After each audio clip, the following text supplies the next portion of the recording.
Que bom que vocês estão aqui. Que bom.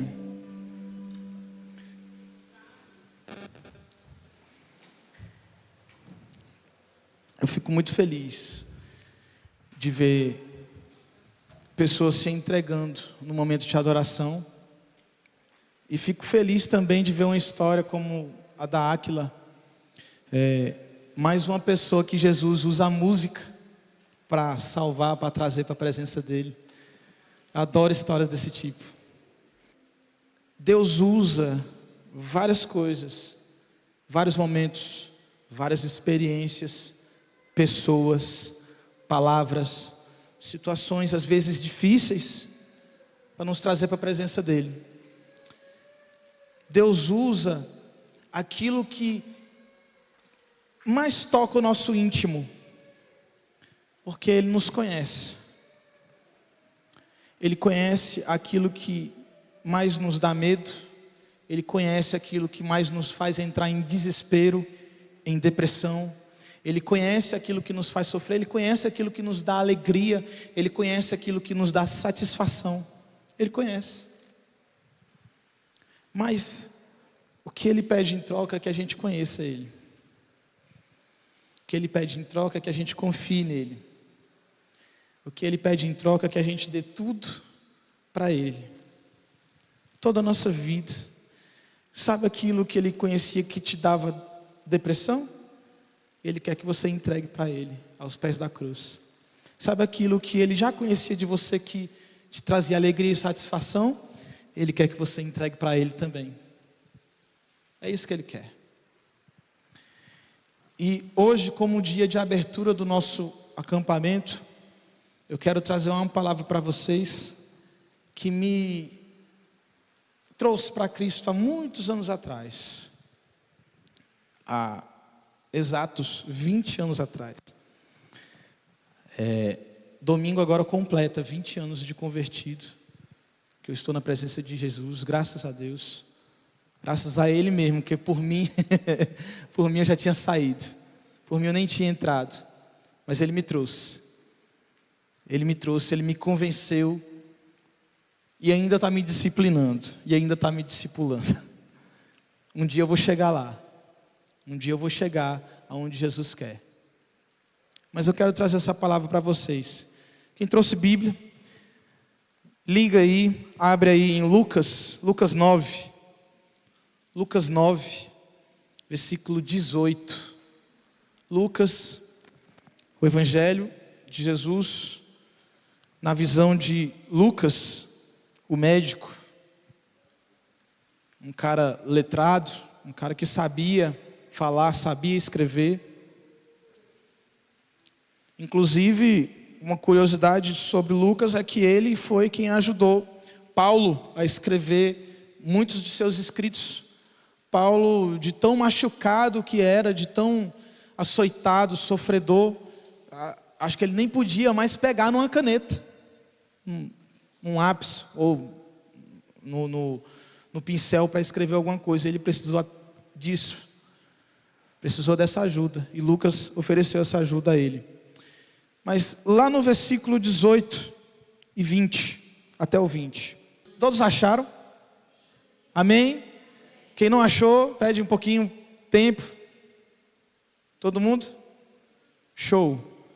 Certa vez Jesus estava orando em particular, e com ele estavam quem? Os seus discípulos. Então ele, Jesus, lhes perguntou: quem as multidões dizem que eu sou? Eles responderam, os discípulos responderam: alguns dizem que és João Batista, outros dizem que é Elias, o profeta, e ainda outros que és um dos profetas do passado que ressuscitou. Aí Jesus olhou para eles: e vocês, o que dizem? Perguntou. Quem vocês dizem que eu sou? Pedro respondeu: o Cristo de Deus. Em outras versões, o Filho do Deus vivo. Talvez esteja escrita em alguma das Bíblias aí. Eu quero trazer uma palavra para vocês hoje apresentando quem é Jesus. Jó na sua vida de justiça, cujo o próprio Deus deu testemunha. No final, lá do livro de Jó, ele diz assim: Senhor, eu não te conhecia, eu só te conhecia de ouvir falar, mas hoje eu te conheço de ver, ouvir, experimentar, provar, aprender de ti. Jó entrou num nível de intimidade com Deus que a vida dele de justiça não conseguiu trazer. A vida dele de justiça e retidão, Jó, ele apresentava frequentemente os melhores sacrifícios a Deus. Sacrifícios de gratidão, sacrifício pela vida dos filhos, sacrifício pelo pecado do povo, sacrifícios a Deus pela colheita. Ele entregava tudo que era de bom e de melhor para Deus. E mesmo assim ele ainda fala: eu não te conhecia. Às vezes a gente entra nesse automático, às vezes a gente entra nesse limbo de ouvir sobre Jesus, de ver as pessoas falando acerca de Jesus, de ouvir histórias tão bonitas como a da Áquila aqui, de Jesus levando ela a um caminho de conversão e cura da depressão, mas a gente não entra num nível de intimidade com esse Jesus. A gente não sabe quem é Ele, a gente não consegue entender o que Ele faz na nossa vida. Há 20 anos atrás eu consegui começar esse caminho, sem expectativa nenhuma. Fui para a igreja e lá o pregador apresentou Jesus para mim e aquilo me arrebatou, aquilo me trouxe para Ele, aquilo me trouxe para aquela palavra. Eu falei: é isso que eu quero. Talvez seja isso aí que esteja faltando na minha vida. Talvez seja esse Jesus aí que seja o suficiente para preencher esse vazio em mim. Talvez seja esse Jesus que vai trazer sentido para aquilo que eu estou buscando, para as respostas que eu quero. Ele apresentou e eu aceitei. Mas às vezes a gente entra no automático e esquece de quem é Jesus. A gente fica lá sendo espectador, como a Áquila falou aqui, sendo mero espectador de culto. Eu sou um assistidor. Eu já ouvi alguém dizer isso, mas é uma palavra que vale a pena dizer. Eu sou um assistidor de culto. Eu gosto de participar de eventos, eu gosto de ir à igreja, é legal, um ambiente social bacana, as pessoas sorriem, as pessoas são receptivas, um evento como esse. Mas quem é Jesus? Ele é quem importa, Ele é o importante, Ele é o foco, Ele é o ponto-chave, Ele é a convergência de tudo, de todas as coisas. É possível saber tudo de alguém sem conhecer alguém.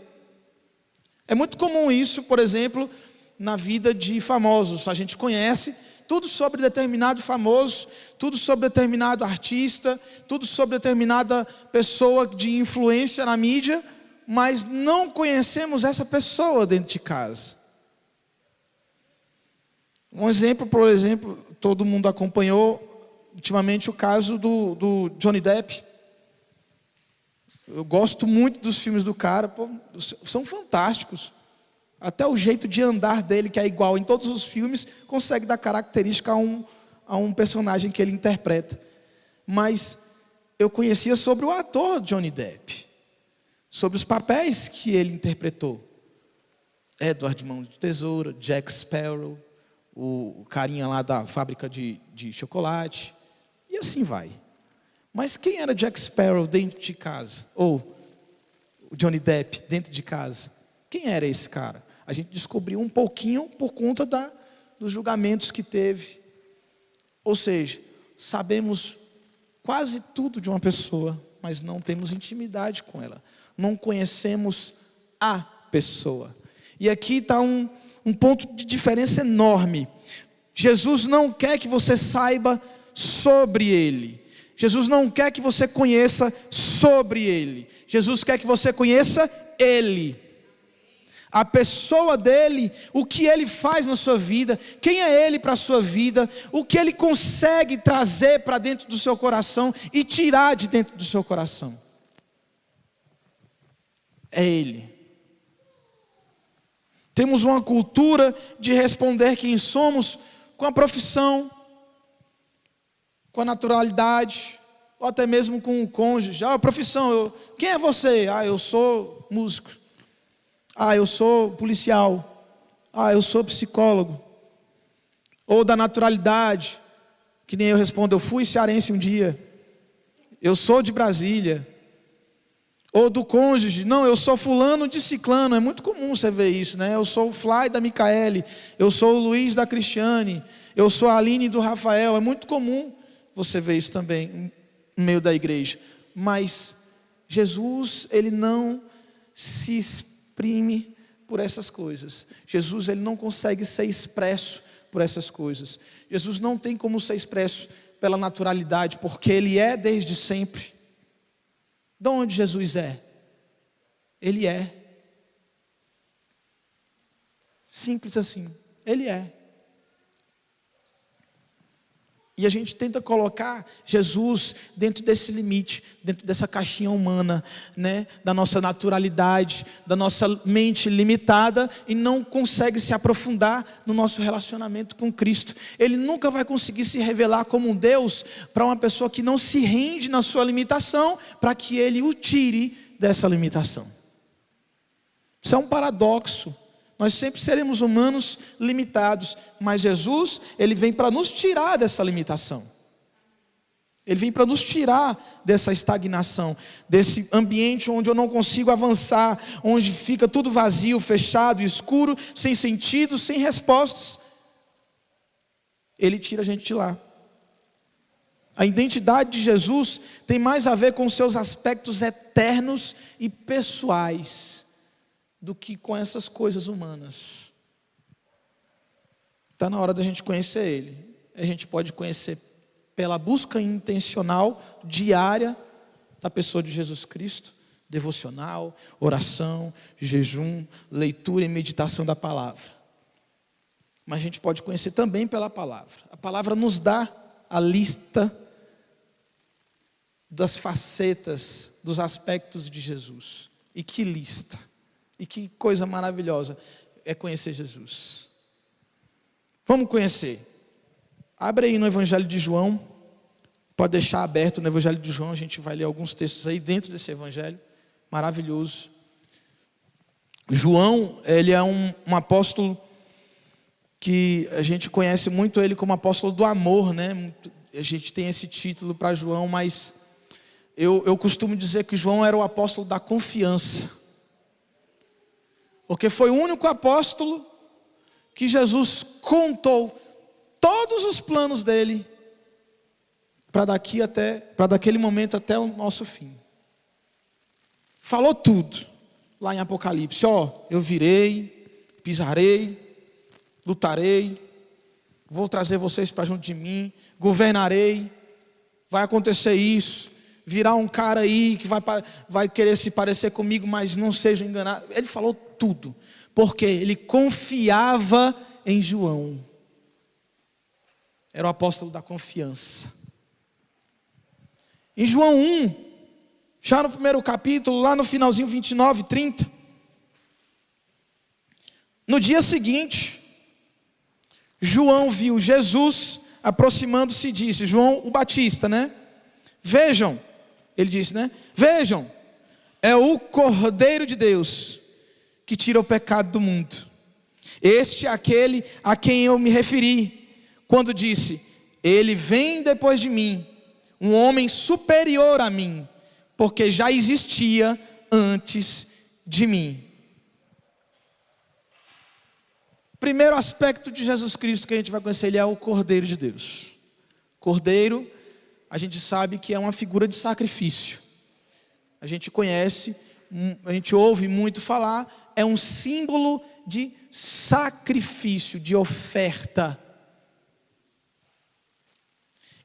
E lá em Apocalipse 13:8 diz assim que o Cordeiro ele foi imolado, ele foi entregue antes da fundação do mundo. Esses dois textos, eles se encontram na eternidade de Jesus como Cordeiro. Ora, João Batista falou: ele é um homem maior que eu, porque ele veio antes de mim. Aí Apocalipse vai e fala: ele foi entregue antes da fundação do mundo. É o Cordeiro que sacrifica por nós. O Cordeiro foi entregue pelos nossos pecados. Esse Cordeiro limpa a nossa vida da mancha do pecado. Ele usa as coisas, como na vida da Áquila usou a música. Ele usa muitas coisas para nos tirar da lama, nos tirar das trevas, nos tirar do pecado e trazer para um ambiente de restauração, de cura, de libertação, de crescimento. Esse é o Cordeiro. João Batista não chamou o cara de primo. Aí o meu primo aí, ó, meu vizinho, fechamento, jogava biloca comigo quando era moleque. Não, maior que eu. Eu não sou digno de tirar a sandália do pé dele. Ele estava aqui antes de mim, desde o princípio. João Batista era um cara que não conheceu, foi um cara que não conheceu plenamente o ministério de Jesus Cristo, mas ele era louco por Jesus Cristo, porque ele conhecia a eternidade que pousava sobre Jesus Cristo. Era esse João Batista. João 11, 25. João 11, 25. Olha, Jesus também é o suprimento da vida.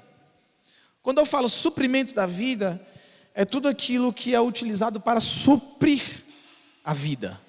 O que a vida precisa para existir? Do básico: água, comida, descanso. A vida precisa dessas três coisas para existir. Para poder se manter em vida, nós precisamos dessas três coisas. Aí Jesus fala assim: eu sou a água da vida. Quem bebe de mim jamais terá sede. Aí mais na frente ele fala assim: eu sou o pão da vida, que traz alívio, renova a alma. E mais na frente ele diz assim, ó: vinde a mim, você que está cansado, oprimido, porque o meu fardo é leve, o jugo é suave. Ele dá descanso para a nossa alma, para a nossa vida. E além disso, ele ainda vem dizendo assim, ó: eu sou a luz do mundo. Para que essa vida não esteja em trevas, eu ainda vou iluminá-la, porque eu, Jesus, sou a luz do mundo. E de quebra, 11:25 diz aí, ó: disse-lhe Jesus: eu sou a ressurreição e a vida. Aquele que crê em mim, ainda que morra, viverá. Olha, ele é a água que dá vida, ele é o pão que sacia a vida, ele é a luz que ilumina a vida, ele é o descanso da nossa vida, e mesmo assim, ele ainda é a ressurreição se a vida acabar. Para garantir, para fechar o pacote, ele ainda fala: a vida é eterna em mim. Essa vida que você tem é eterna se você estiver em mim. Porque os ramos que permanecem em mim permanecerão para sempre. É isso que ele diz. Esse é o Jesus que é o suprimento da vida. João 10:9. Eu sou a... O que está escrito aí? Eu sou a porta. Eu sou a porta. Jesus é a porta. Quem entra por mim será salvo. Entrará e sairá. Olha só, entrará e sairá, e encontrará pastagem. Olha só que doido. Porta tem algumas ideias sobre ela. Uma das ideias sobre porta é acesso. Ninguém entraria aqui nesse lugar se não passasse por uma porta. Porta dá a ideia de acesso. Acesso a alguma coisa, a algum lugar. E ele disse mais na frente que ninguém iria ao Pai se não fosse por Ele. Ele é esse caminho, esse acesso. Ele é essa porta de entrada e saída. Entrada para o reino de Deus, entrada para a vontade de Deus, entrada para o conhecimento da pessoa de Deus e saída do pecado, saída da morte. Mas tem outras duas ideias sobre porta que eu quero trazer para vocês. Porta também simboliza segurança. Quem aqui dorme com portas abertas em casa? Destrancadas assim, portão aberto e a plaquinha ninguém em casa. Quem é que dorme assim? Ninguém dorme assim. A gente entra para o nosso recinto, a gente fecha a porta, tranca. Às vezes os mais cri-cri aí passam 2 correntes no portão, uma de um lado, outra do outro. Põe 2 cadeados, cadeado com segredo. Põe um Rottweiler, ou uma Rottweiler na porta, né? A pérola na porta. Aqui, por exemplo, na chácara tem uns Rottweiler que parecem uns dinossauros. Segurança. Porta quer dizer segurança. Jesus, Ele é a pessoa que nos dá segurança. Nos mantém firme, nos mantém estáveis, estabiliza a nossa vida, a nossa alma, porque Ele nos traz segurança. Mas uma última ideia sobre porta também é a sensação de liberdade. Ora, se você abre a porta e sai, você está livre. O que é que impede alguém que está preso de sair da prisão? A porta. É ou não é? Muitas vezes a porta do nosso próprio sentimento, a porta do pecado que habita a nossa vida, da nossa natureza caída, nos impede de ter a liberdade que Cristo. Ou seja, Cristo, quando disse assim, eu sou a porta, Ele estava dizendo, eu sou o acesso que você vai ter para a vida eterna ao Pai. Eu sou a segurança que você precisa e eu sou a liberdade que você quer. Era isso que Ele estava dizendo, quando Ele disse, eu sou a porta. João 10 ainda, no mesmo capítulo, versículo 11 até o 16. João 10, versículo 11 ao 16, diz assim, eu sou o bom pastor. Repita comigo, bom pastor. Bom pastor. O bom pastor dá a sua vida pelas ovelhas.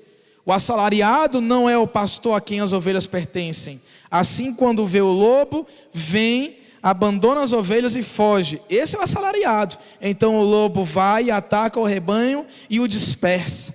Ele foge porque é assalariado e não se importa com suas ovelhas. Mas eu, Jesus, sou o bom pastor. Conheço as minhas ovelhas e elas me conhecem. Assim como o Pai me conhece, eu conheço o Pai. Eu dou a vida pelas minhas ovelhas. Tenho outras ovelhas que não são deste aprisco, que não são aqui deste acampamento. É necessário que eu as conduza também. Elas ouvirão a minha voz, e haverá um só rebanho e um só pastor. Jesus, sendo um bom pastor, olha aqui, esse texto todinho, ó, ele diz aqui, ó. Primeiro, Ele dá a vida por nós. Ele nos protege dos lobos. E lobos aqui, gente, não são pessoas não, viu? Lobos aqui não é aquela pessoa que você está ofendido, não. Lobos aqui não é aquela pessoa que te magoou, não. Lobos aqui são demônios. Pecado é aquilo que nos afasta de Deus. O que nos afasta de Deus não é o irmão que xingou a gente. O que nos afasta de Deus não é o coleguinha que nos ofendeu, que falou mal da gente, que fica fofocando com o nome da gente. Não, o que nos afasta de Deus é o nosso pecado. Ofertado pelos demônios, ofertado pelo mundo. Isso é o que nos afasta de Deus. E Ele está dizendo aqui, ó, eu sou o bom pastor e eu protejo vocês disso. Ele está dizendo também que nos ajunta na proteção da congregação. Olha aqui, ó, eu ajunto eles no mesmo aprisco e vou trazer mais. Gente, congregação, por mais pessoas que tem com aspectos diferentes, às vezes algumas coisas acontecem, atritos, intrigas, ofensas, mas a congregação ainda é humanamente o lugar mais seguro da terra. Porque é aqui que Deus ajunta as coisas. É aqui que Deus ajunta pessoas. É aqui que Deus traz para dentro da paz e da sua palavra. Pessoas. Pessoas. A gente tem que amar pessoas. Porque Cristo ama pessoas. Gente. É difícil isso. Ninguém acorda. O pastor Luiz fala direto. Ninguém acorda assim com vontade. Hoje eu vou amar alguém. Não é assim. Não é assim que funciona. O amor é uma decisão. O amor, ele vem de uma consciência. Uma consciência de que existe um bom pastor que ajunta pessoas junto de mim. Nesse mesmo texto diz que Jesus se importa com nós. Olha só, Jesus nos conhece individualmente. Ele fala, né? Eu conheço as minhas ovelhas. Mas mais do que isso, Ele se faz conhecido da gente. Porque Ele diz, as minhas ovelhas me conhecem. Quer ver um sinal de que faça essa autoanálise? Paulo fala sobre isso. Julgue, pois, o homem a si mesmo. Faça essa autoanálise. Se eu não conheço a Deus, eu não sou ovelha. Se eu não sou ovelha, eu não conheço a Deus. Então os dois têm que andar juntos. Um é resultado automático do outro. Se eu entro num ambiente de ser ovelha de Cristo, pastoreado por Ele, ensinado por Ele, corrigido por Ele, amado por Ele, levado por Ele, influenciado por Ele, então eu vou conhecer Ele. Simples. Mas difícil por causa do nosso coração duro. Esse mesmo texto fala que Jesus nos busca onde estivermos e nos conduz para a vida. João 14, 6, um pouquinho mais à frente, 4 capítulos à frente aí. João 14, versículos 6 e 7. Respondeu Jesus: Eu sou a verdade e a vida. Ninguém vem ao Pai a não ser por mim. Se vocês realmente me conhecem, conheceriam também o meu Pai. Já agora vocês o conhecem e o têm visto. Eu estou aqui na frente de vocês. Jesus está dizendo assim, eu estou aqui, na frente de vocês. Filipe perguntando, né? E aí, como é que a gente vai saber? Como é que a gente vai conhecer o Pai? Filipe, eu estou aqui. Eu sou o caminho, a verdade e a vida. Se você me conhece, Filipe, você conhece o Pai. Se você me conhece, você conhece o reino do meu Pai. É me conhecer que é o segredo, Filipe. Está aqui. O segredo é você conhecer Cristo. Porque quando você conhece o Cristo, logo você vai saber qual é o caminho. Quando você conhece Cristo, logo você vai entender qual é a verdade. Quando você conhece Cristo, logo você terá vida. É aqui isso que ele está dizendo aqui. É quando você conhece Cristo. Quando a gente conhece Cristo, a gente entra no caminho e nunca se desvia dele. A gente termina o caminho e conhece a vida eterna. Jesus é o acesso para a vida. Não existe outro caminho fora de Jesus. Mas uma coisa interessante é que ele fala que ele também é a verdade. Uma curiosidade, Jesus ele veio numa época de muita dúvida e indagação filosófica. Os filósofos mais antigos, eles tinham muitas dúvidas filosóficas sobre a vida, sobre a existência, sobre as coisas da vida. E Jesus, no meio desse turbilhão de dúvidas, ele veio falando assim: eu sou a verdade. Eu não sou uma verdade, como alguns filósofos diziam que a verdade era relativa acerca de quem estava dizendo aquela verdade. Para uma pessoa é, para outra não. Para uma situação é, para outra não. Jesus estava dizendo: eu sou a verdade. Isso quer dizer que em Jesus não há dúvida ou sombra de qualquer dúvida. Não há espaço para hesitação, não há espaço para eu voltar atrás, não há espaço para eu retroceder, porque Ele é a verdade, a certeza da vida. Esse é Jesus. Ele é absoluto em meio aos relativismos.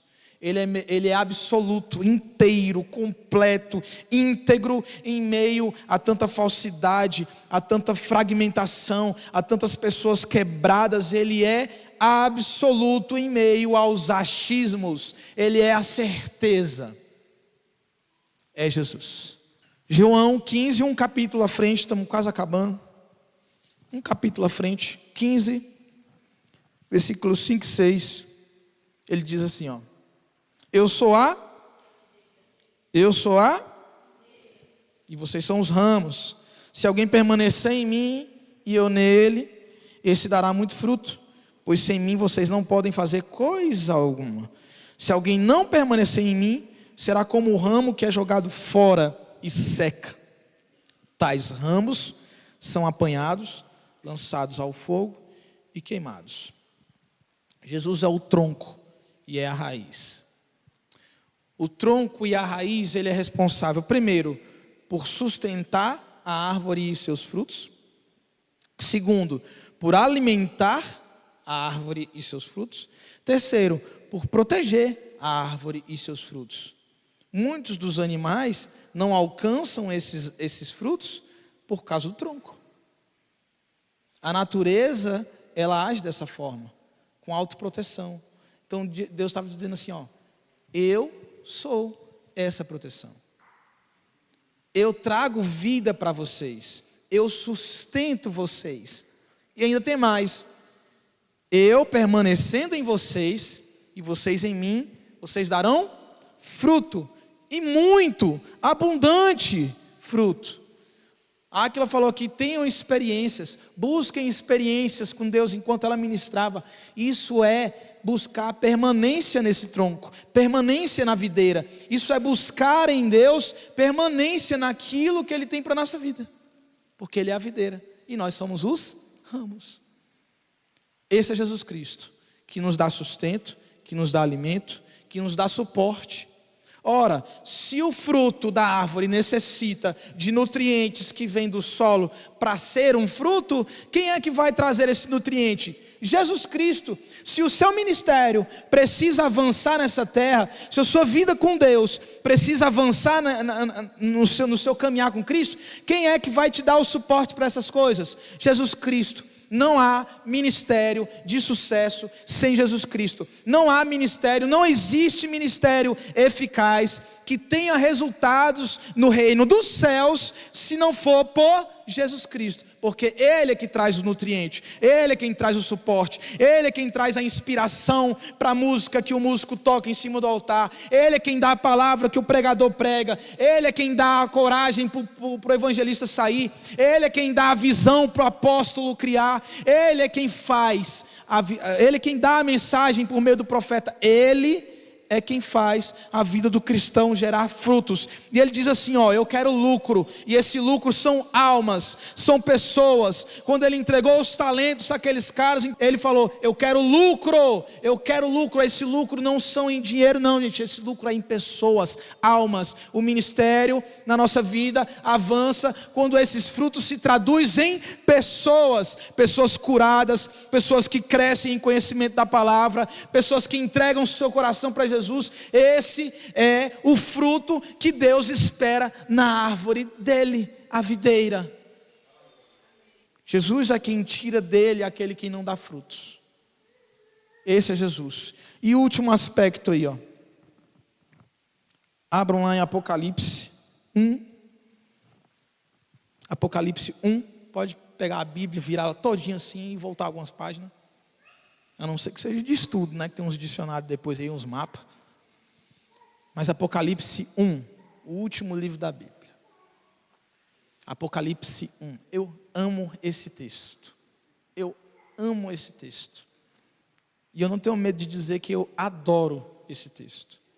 Esse texto é o que me faz me movimentar por Cristo todos os dias. O último aspecto de Jesus que eu quero falar hoje é que Jesus é Deus. Oh, Fly, mas eu sei disso. Por que você está dizendo isso? Jesus é Deus, mas que Deus? Como é que é esse Deus na sua vida? Aí Apocalipse 1, do 12 ao 18, diz assim, ó: voltei-me para ver quem falava comigo. Voltando-me, vi 7 candelabros de ouro, e entre os candelabros alguém, semelhante ao Filho do Homem, com uma veste que chegava aos seus pés, e um cinturão de ouro ao redor do peito.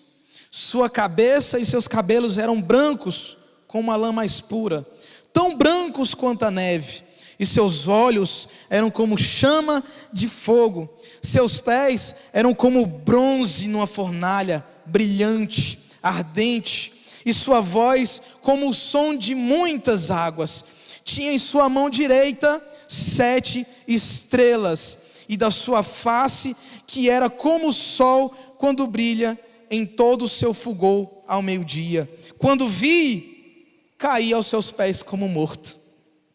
Quando ele colocou a sua mão sobre o meu peito, me disse: não tenha medo, eu sou o primeiro e o último. Eu sou aquele que vive. Estive morto, mas agora estou vivo para todo sempre, e eu tenho as chaves da morte e do Hades. Quem é esse, irmão, se não for Deus?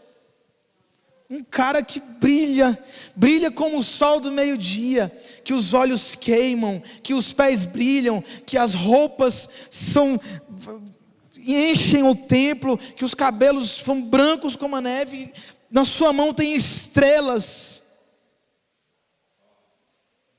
E o cara que conhecia Jesus de perto, era o apóstolo da confiança, só de ver, ele cai aos pés desse cara como morto. E pela misericórdia e sua santidade e divindade, ele ainda fala assim: não tenha medo, eu sou o primeiro e o último. Ele está dizendo aqui: todas as coisas começaram por mim, e todas as coisas terminarão em mim.